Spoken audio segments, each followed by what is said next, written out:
Hari itu, 13 Juli 2022, Presiden Sri Lanka Gotabaya Rajapaksa pergi ke Maladewa meninggalkan negaranya, di mana saat itu rakyat lagi demo atas krisis ekonomi yang terus merajalela di sana. Presiden Gotabaya Rajapaksa diduga melakukan kesalahan besar sejak masa kampanye pemilihan presiden tahun 2019. Ia berjanji akan ada pengurangan pajak besar-besaran demi merebut simpati rakyat. Tapi dia tidak sadar kebijakan tersebut akan berdampak pada tatanan ekonomi yang sedang bekerja. Melihat rencana kebijakan Presiden Gotabaya, Menteri Keuangan saat itu yang bernama Manggala Samarawira dengan lantang menentang. Menurut Menko-nya Sri Lanka ini, kebijakan itu berpotensi akan mengurangi pendapatan Sri Lanka dibandingkan negara lain.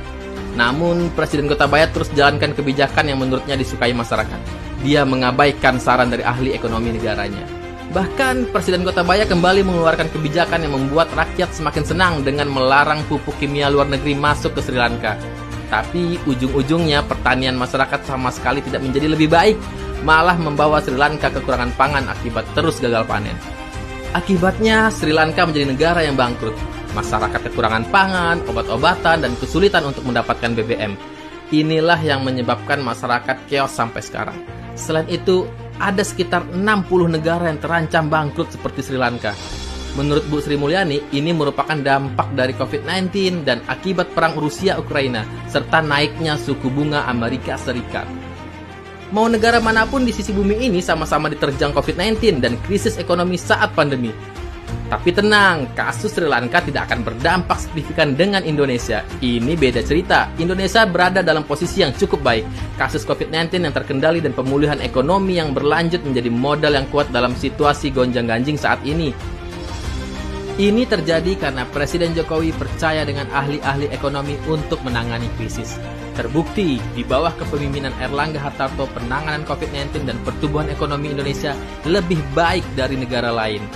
Tapi kalian sadar nggak sih kenapa yang dipilih ahli ekonomi daripada ahli kesehatan? Nah, itu dia bijaknya Presiden Jokowi. Beliau melihat COVID-19 ini bukan hanya soal kesehatan, tapi juga dampak ekonomi. Pak Jokowi butuh orang yang ahli, handal, dan mampu bekerja untuk menangani krisis ini.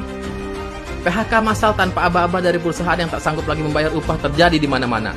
Solusi dari itu, Erlangga juga memimpin pengelolaan program Kartu Prakerja untuk meminimalisir masyarakat yang terdampak PHK agar punya peluang kerja baru atau memulai berusaha. Makanya, pemerintah mendukung penuh eksistensi UMKM untuk bertahan dan tumbuh. Bahkan, pemerintah salurkan insentif untuk UMKM agar yang jualan tidak meninggalkan usahanya dan yang di PHK bisa memanfaatkan peluang ini. Menurut Pak Erlangga, UMKM adalah pahlawan dan tulang punggung perekonomian Indonesia. Makanya tidak salah kerja keras Indonesia dalam menangani COVID-19 dan ekonomi agar terus tumbuh mendapat pengakuan dari dunia. Jadi, siapa bilang Indonesia akan krisis? Erlangga Hartarto selaku Menko Perekonomian saja sudah menjamin bahwa Indonesia nggak akan mengalami krisis seperti Sri Lanka. Tetap optimis dan dukung ekonomi Indonesia agar terus tumbuh.